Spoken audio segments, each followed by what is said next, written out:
السلام علیکم ورحمۃ اللہ وبرکاتہ. اعوذ باللہ من الشیطان الرجیم. بسم اللہ الرحمن الرحیم. فکیف اذا جئنا من کل امۃ بشہید وجئنا بک علی ہؤلاء شہیدا یومئذ یود الذین کفروا وعصوا الرسول لو تسوی بهم الارض ولا یکتمون اللہ حدیثا. تمام قسم کی تعریفیں، ہر طرح کی بڑائی، بزرگی، عظمت، کبریائی اللہ تبارک و تعالیٰ کے لیے لائق و زیبا ہے. جس اللہ تبارک و تعالیٰ نے ہم لوگوں کو توفیق بخشی، ہم لوگ آج 5ویں رمضان کی سحری کے لیے بھی بیدار ہوئے اور الحمدللہ ہم لوگوں نے باجماعت فجر کی نماز بھی ادا کی،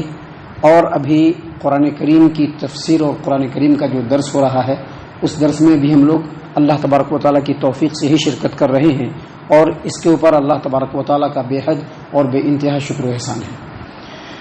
محترم سامعین کرام، ابھی ہم نے آپ کے سامنے سورۃ النساء سورہ نمبر 4 اور اسی سورت سے ابھی آپ کے سامنے آیت نمبر 41 42 یعنی 41 42 یہ دو آیات آپ کے سامنے تلاوت کی. اللہ تبارک و تعالیٰ نے فرمایا فَكَيْفَ إِذَا جِئْنَا مِن كُلِّ أُمَّةٍ بِشَهِيدٍ وَجِئْنَا بِكَ عَلَى هَؤُلَاءِ شَهِيدًا. آیت کریمہ میں اللہ تبارک و تعالیٰ نے پیارے رسول صلی اللہ علیہ وسلم کو مخاطب کیا ہے، اور مخاطب کرتے ہوئے اللہ تبارک و تعالیٰ نے فرمایا فَكَيْفَ إِذَا جِئْنَا مِن كُلِّ أُمَّةٍ بِشَهِيدٍ. اے نبی صلی اللہ علیہ وسلم ذرا سوچئے اس وقت کیسا حال ہوگا. فَكَيْفَ إِذَا جِئْنَا، اس وقت کیسا حال ہوگا کہ جب ہم فَكَيْفَ إِذَا جِئْنَا مِن كُلِّ أُمَّةٍ بِشَهِيدٍ ہر امت سے ایک گواہ کو لا کے کھڑا کریں گے. وَجِئْنَا بِكَ عَلَى هَؤُلَاءِ شَهِيدًا، اور اے محمد صلی اللہ علیہ وسلم ان تمام گواہوں پر آپ کو گواہ بنا کر کے کھڑا کریں گے. سامعین کرام، یہ جو آیت کریمہ ہے اور اس کے بعد والی جو آیت کریمہ ہے، جو آیت کریمہ آپ کے سامنے تلاوت کی گئی دو آیات، ان دونوں آیات میں اللہ تبارک و تعالیٰ نے قیامت کے دن کا منظر پیش فرمایا ہے. اللہ تبارک و تعالیٰ کی عدالت جب قائم ہوگی اس کو اللہ تبارک و تعالیٰ نے پیش فرمایا ہے، اور اللہ تبارک و تعالیٰ نے آیت کریمہ کے ذریعے سے اور اللہ کے رسول صلی اللہ علیہ وسلم کی حدیثوں سے بھی یہ بات ثابت ہے کہ جب قیامت کا منظر ہوگا، قیامت جب قائم ہوگی، اللہ تبارک و تعالیٰ جب عدل کی کرسی پہ بیٹھے گا، اس وقت اللہ تبارک و تعالیٰ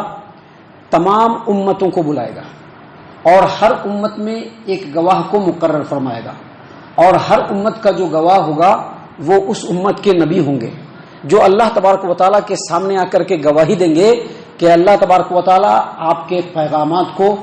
آپ کے احکام کو جیسا آپ نے نازل فرمایا تھا ویسا ہم نے آپ تک پہنچا دیا، آپ کے بندوں تک پہنچا دیا جیسا آپ نے نازل فرمایا تھا. آپ کے احکام کو، آپ کے پیغامات کو جیسا آپ نے نازل فرمایا تھا ویسا آپ کی امت تک پہنچا دیا. فلاں فلاں لوگوں نے اس بات کو مانا اور بہت سارے لوگوں نے اس بات کا انکار کر دیا. جب نبی اپنے امت کے خلاف یا اپنی امت کے حق میں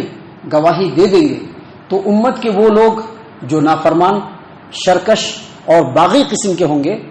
وہ اس وقت بھی انکار کریں گے اور کہیں گے کہ اللہ تبارک و تعالیٰ آپ کی طرف سے کوئی نبی نہیں آیا اور کسی نے بھی ہم لوگوں کو آپ کا پیغام اور آپ کے احکام نہیں سنائے. دوسرے لفظوں میں یہ سمجھ لیجئے کہ اس دنیا میں جو شرکش، بدطینت اور باغی قسم کے لوگ جو دنیا میں جھوٹ کو ہی اپنا اوڑھنا اور بچھونا سمجھتے ہیں، قیامت کے میدان میں بھی جھوٹ بولیں گے اور کہیں گے کہ نہیں، ہمارے پاس کوئی گواہ نہیں آیا، ہمارے پاس کوئی نبی نہیں آیا، ہمارے پاس آپ کے احکام کو پہنچانے والا، آپ کے پیغام کو پہنچانے والا اللہ تبارک و تعالیٰ کوئی نہیں آیا. گویا اس طرح کی گواہی دے کے، اس طرح کی بات کہہ کر کے جو نبی گواہی دینے والے ہوں گے ان کی گواہی کو ڈاؤٹ فل بنا دیں گے، مشکوک بنا دیں گے کہ یہ نبی پتہ نہیں سچ کہہ رہا ہے کہ نہیں کہہ رہا ہے. لیکن اللہ تبارک و تعالیٰ تو سب کچھ جانتا ہے، اللہ تبارک و تعالیٰ کو تو ساری باتیں معلوم ہیں.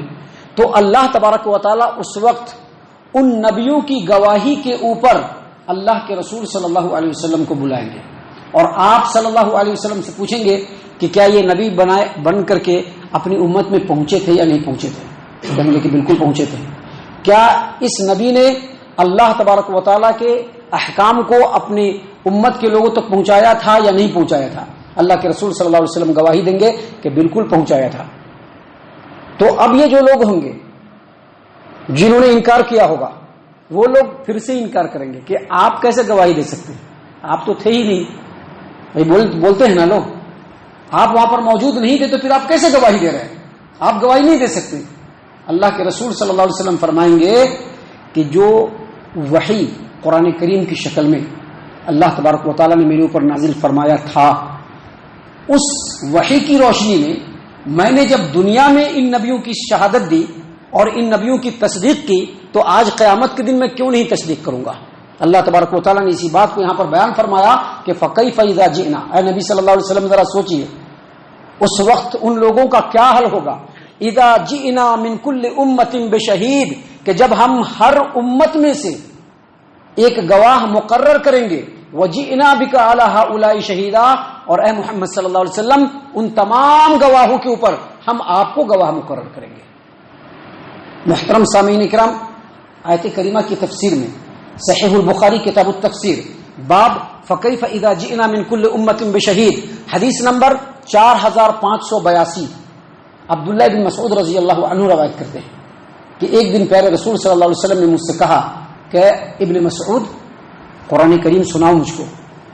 میں نے کہا کہ اللہ کے رسول صلی اللہ علیہ وسلم میں آپ کو قرآن کریم سناؤں، جبکہ اللہ تبارک و تعالیٰ نے تو قرآن کریم آپ کے اوپر نازل ہی فرمایا ہے، پھر میں کیسے آپ کو قرآن کریم سناؤں؟ اللہ کے رسول صلی اللہ علیہ وسلم نے فرمایا کہ مجھ کو یہ بات پسند ہے کہ میں دوسروں سے بھی قرآن کریم کو سنوں. یہی حدیث ہے جس سے لوگ کہتے ہیں کہ قرآن کریم سننا بھی عبادت ہے. اگر قرآن کریم تلاوت کیا جائے اس کو سننا بھی عبادت ہے، چاہے نماز میں تلاوت کیا جائے چاہے ایسے ہی تلاوت کیا جائے. قرآن کریم کو سننا بھی عبادت ہے اور اس پر بھی اجر و ثواب ملتا ہے. اللہ کے رسول صلی اللہ علیہ وسلم نے فرمایا کہ مجھ کو یہ پسند ہے کہ میرے سامنے کوئی قرآن کریم پڑھے اور میں قرآن کریم کو سنوں. عبداللہ بن مسعود رضی اللہ عنہ کہتے ہیں کہ میں نے سورۃ النساء شروع کر دیا اور پڑھتے پڑھتے یہی آیت نمبر 41 پر جب پہنچا فَكَيْفَ إِذَا جِئْنَا مِن كُلِّ أُمَّةٍ بِشَهِيدٍ، نبی صلی اللہ علیہ وسلم ذرا سوچئے اس وقت ان لوگوں کا کیا حال ہوگا جب ان کے اوپر ہم گواہ مقرر کریں گے. وَجِئْنَا بِكَ عَلَىٰ هَؤُلَاءِ شَهِيدًا، اور آپ کو ان تمام گواہوں کے اوپر گواہ بنائیں گے. تو اللہ کے رسول صلی اللہ علیہ وسلم نے کہا کہ رک جاؤ. اور جب عبداللہ بن مسعود رضی اللہ عنہ نے آنکھ اٹھا کر کے دیکھا، سر اٹھا کر کے دیکھا، تو آپ صلی اللہ علیہ وسلم کے آنکھوں سے زاروں قطار آنسو گر رہے تھے. آیت کریمہ سے یہ بات بھی ثابت ہوتی ہے کہ اللہ کے رسول صلی اللہ علیہ وسلم تمام نبیوں میں سب سے افضل نبی ہے. کیونکہ تمام نبیوں کے اوپر گواہی دینے کا شرف اللہ تبارک و تعالیٰ نے پیارے رسول صلی اللہ علیہ وسلم کو عطا فرمایا. عبداللہ بن مسعود رضی اللہ عنہ نے یہ آیت کریمہ پڑھی اور پڑھنے کے بعد اس سورت کریمہ کو پڑھا اور پڑھنے کے بعد جب اس آیت کریمہ پر آئے تو فرمایا کہ اللہ کے رسول صلی اللہ علیہ وسلم شکر و امتنان اور فرحت و انبساط کی وجہ سے زاروں قطار ہونے لگے تھے کہ ایک طرف تو اللہ تبارک و تعالیٰ نے اتنا بڑا فضل عطا کیا کہ تمام نبیوں پر آپ کو افضل بنایا، اس چیز کی وجہ سے آنکھوں سے آنسو آ گیا، اور دوسرا اتنا بڑا مقام مجھ کو ملنے والا ہے، اس کی خوشی آپ صلی اللہ علیہ وسلم کے دل میں جب امڑی تو اللہ کے رسول صلی اللہ علیہ وسلم کی آنکھوں سے آنسو جاری ہو گئے. اللہ تبارک و تعالیٰ نے اسی بات کو آیت کریمہ میں بیان فرمایا اور کہا کہ اے نبی صلی اللہ علیہ وسلم ذرا سوچئے کہ جب ہم ہر امت میں سے ایک گواہ مقرر کریں گے اور آپ کو تمام گواہوں پر گواہ مقرر کر دیں گے. سامعین کرام، اس کے بعد اگلی آیت کریمہ میں اللہ تبارک و تعالیٰ نے فرمایا یومئذ یود الذین کفروا وعصوا الرسول لو تسوی بهم الارض ولا یکتمون اللہ حدیثا. قیامت کا جو وہ دن ہوگا جس دن پیارے رسول صلی اللہ علیہ وسلم کو گواہ بنایا جائے گا تمام نبیوں کے اوپر، اللہ تبارک و تعالیٰ فرماتے ہیں کہ وہ ویسا دن ہوگا کہ جن لوگوں نے کفر کیا ہوگا وہ لوگ بھی، جن لوگوں نے کفر کیا ہوگا وہ لوگ بھی، اور جن لوگوں نے رسول کی نافرمانی کی ہوگی وہ لوگ بھی، دونوں کو بتلایا جا رہا ہے. ذرا غور و فکر کر لیجئے گا آیت کریمہ کے اوپر. آپ صرف یہی آیت کریمہ نہیں، قرآن کریم کی ایک ایک آیت کو کھنگال کر کے دیکھ لیجئے، پیارے رسول صلی اللہ علیہ وسلم کی ایک ایک حدیث کو کھنگال کر کے دیکھ لیجئے. آپ کو صرف یہی ملے گا کہ اللہ تبارک و تعالیٰ کے قرآن کی اطاعت کرنی ہے اور نبی صلی اللہ علیہ وسلم کی اطاعت کرنی ہے. باقی کسی محدث کی، کسی امام کی، کسی صحابی کی کوئی اطاعت و فرمانبرداری نہیں ہے، کوئی اطاعت و فرمانبرداری پورے قرآن میں نہیں. اور جو واقعی مسلمان ہوگا اور جو صحیح معنوں میں مسلمان ہوگا اور جو قرآن کریم پر ایمان رکھتا ہوگا اور جو اللہ کے رسول صلی اللہ علیہ وسلم کی تعلیمات پر ایمان رکھتا ہوگا، وہ لوگ اس بات کو انکار کر ہی نہیں سکیں گے کہ دنیا میں اور آخرت میں اگر نجات چاہیے تو صرف اللہ اور اس کے رسول صلی اللہ علیہ وسلم کی اطاعت کرنی ہے، دوسرے کسی امام کی نہیں،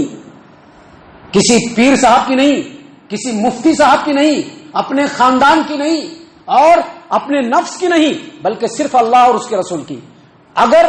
کوئی یہ کہتا ہے کہ نہیں ہم فلاں امام کی ہی اطاعت کریں گے، تو قرآن سے صرف ایک آیت لا کر کے دکھلا دے جس میں لکھا ہوا ہو کہ ان کے جو فلاں امام صاحب ہیں ان کی اطاعت کرنی ہے،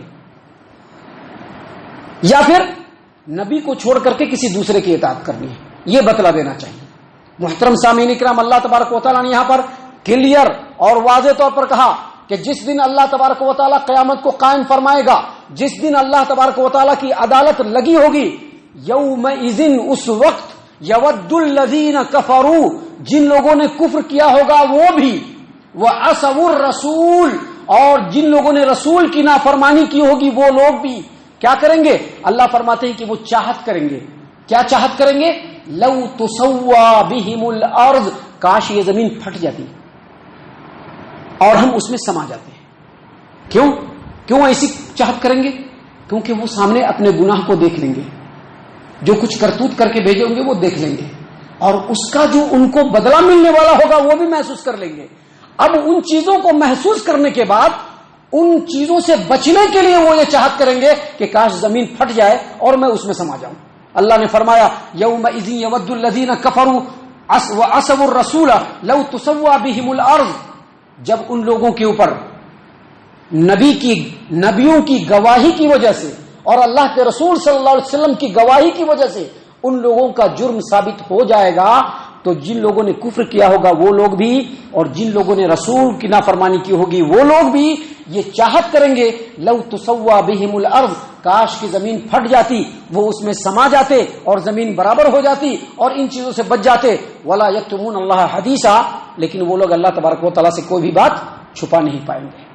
محترم سامعین کرام، یہ دو آیات تھی جو ہم نے آپ کے سامنے پیش کی، اور ان دو آیات میں بہت ساری نصیحتیں ہی جو اللہ تبارک و تعالیٰ نے ہمارے لیے بیان فرمائی۔ اس میں سب سے بڑی نصیحت یہ ہے کہ دنیا اور آخرت کی اگر کامرانی چاہیے اور دنیا اور آخرت کی کامیابی چاہیے تو رسول اللہ صلی اللہ علیہ وسلم کی اطاعت و فرما برداری ضروری ہے۔ آپ صلی اللہ علیہ وسلم کی باتوں کو چھوڑ کر دنیا میں کسی کو اپنا شخصیت بنا کر کے اس کے پیچھے بھاگنا، یہ